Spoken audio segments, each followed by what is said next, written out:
दोस्तों इस वीडियो में हम लोग एक्सरसाइज 5.3 के क्वेश्चन नंबर 4 को डिस्कस करेंगे। तो देखते हैं क्वेश्चन में क्या है। How many terms of the AP 9, 17, 25 must be taken to give a sum of 636। Question क्या हमें कह रहा है कि ये जो 9, 17, 25 ये एपी है, इससे कितने टर्म्स इसमें जुटेंगे, कितने टर्म्स मिला करके 636 हो जाएंगे। तो सबसे पहले हमें पता क्या करना है और दिया हुआ क्या है वो हमें करना है। तो सबसे पहले 9, 17, 25 को अगर सजाते हैं तो हमारे पास ए जो है वो है 9 है, और अगर 17 से 9 को माइनस कर दे तो हमें क्या मिल जाएंगे, डी, जो कि 8 हो गया। हमें लास्ट टर्म दिए हुए नहीं है, कोई फर्क नहीं पड़ता है, लेकिन एसएन हमें दिए हुए हैं 636 ये हमें दिए हुए हैं।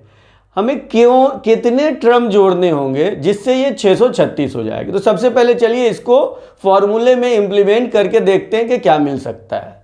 तो हमारे पास जो फॉर्मूला है वो है SN is equal to 636। SN is equal to n/2 2a plus n-1d, और 636 ये दिए हुए मैं बैठा दूंगा।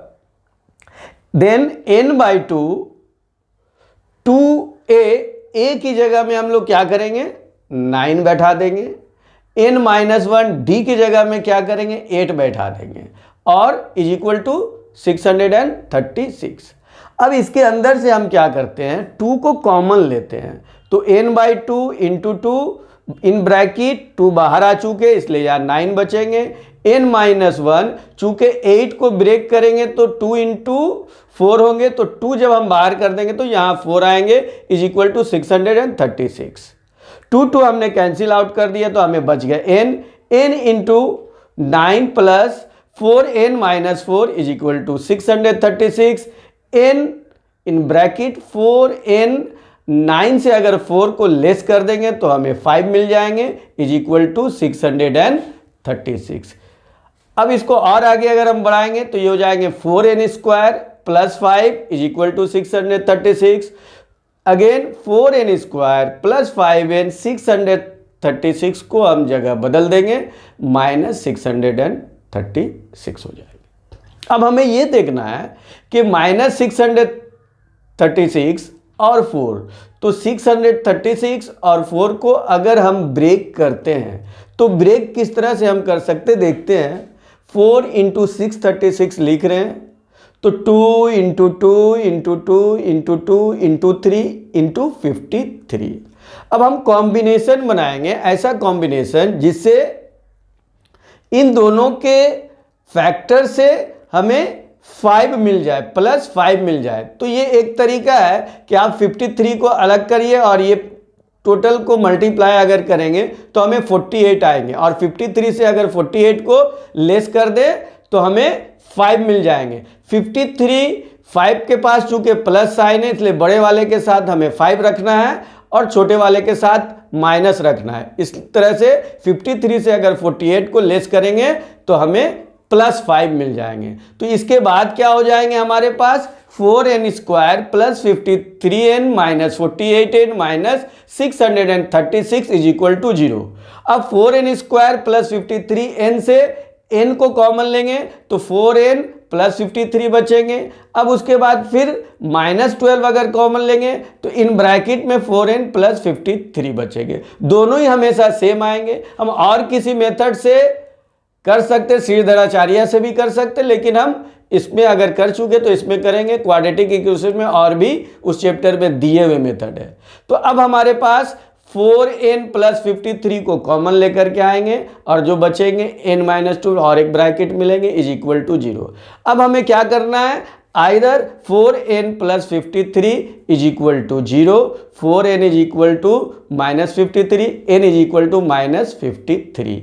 -53/4 n अगर मिले तो ये हमें इनएडमिसिबल हो जाएंगे, क्योंकि ये नेगेटिव नंबर भी है और फ्रैक्शन में भी है। चूंकि ये नेचुरल नंबर इंटीजर होनी चाहिए थी इसलिए ये रिजेक्ट हम करेंगे। n-12 इज इक्वल टू 0 है, n इज इक्वल टू 12, ये पॉजिटिव नंबर हो गए और ये हमारे नंबर ऑफ टर्म्स हो जाएंगे और जो कि हमारे सम का जवाब भी हो गया।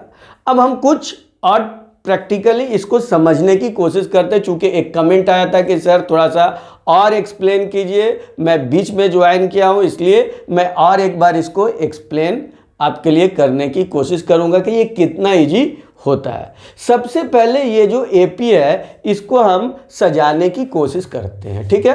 तो चलिए देखते हैं।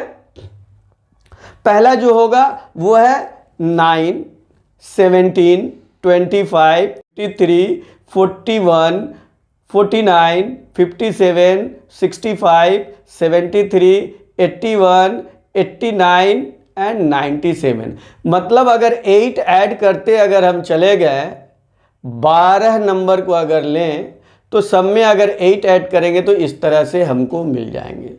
तो अब सबसे पहले जो पहला नंबर है 9, इसको हम ए कहते हैं। 8 की गैपिंग पर जो ये बढ़ते चले जा रहे हैं, जिस डिफरेंस पर पढ़ते चले जा रहे हैं, इस डी को कॉमन डिफरेंस यानी यहाँ पर 8 है, इस तरह से हम समझ सकते हैं। अब हमें 636 तक पहुंचने के लिए 12 नंबर को लेने पड़े, इसलिए नंबर ऑफ टर्म्स इसमें हो गए, कितने हो गए 1 2 3 4 5 6 7 8 9 10 11 12, 12 हो गए। नंबर ऑफ टर्म्स 12 हो गए। अब और एक जो कंफ्यूजन है, ये जो 97 है जो सबसे लास्ट में आएंगे उसको एन भी कहते हैं और एल फॉर लास्ट टर्म भी कहते हैं। और ये जोड़ने के बाद जो 636 है इसको हम सम भी कहते हैं, जिसको एसएन से डिनोट करते हैं। तो वो जो थे हमने फॉर्मूले से निकाले और ये सजा करके भी अगर हम देखेंगे तो किस चीज को क्या कहा जाता है ये हमारा कॉन्सेप्ट क्लियर रहना चाहिए।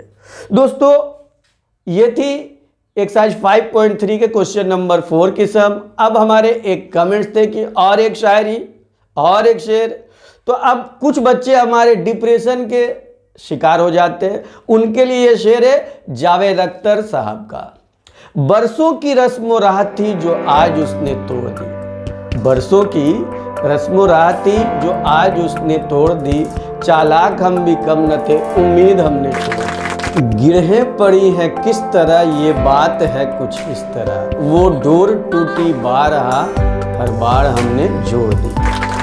दोस्तों इस चैनल में इसी तरह की शायरी चलती रहेगी और हम लोग इससे जुड़ते रहें। इस चैनल को सब्सक्राइब भी करें, बेल आइकन दबाएं और अपने दोस्तों को भी ये बताएं कि हम किस तरह से इसमें मैथ को और आगे की ओर बढ़ा रहे हैं। और एक कन्फ्यूजन इसमें ये थी कि आप सर लिखते क्यों नहीं, तो लिखने का वजह ये होता था कि हमारे पास तो डिजिटल बोर्ड है नहीं है, जो कि बाद में हो सकता आ जाए, लेकिन जो बोर्ड थी उसमें अक्सर जो है सामने नहीं आते थे। इस वजह से मैं इस तरह से यूज करता हूँ। आने वाले समय में उम्मीद है आप लोग अगर सहयोग करेंगे अच्छी तरह तो डिजिटल बोर्ड भी आ जाएगी और उस पर हम लोग लाइव क्लास भी करेंगे।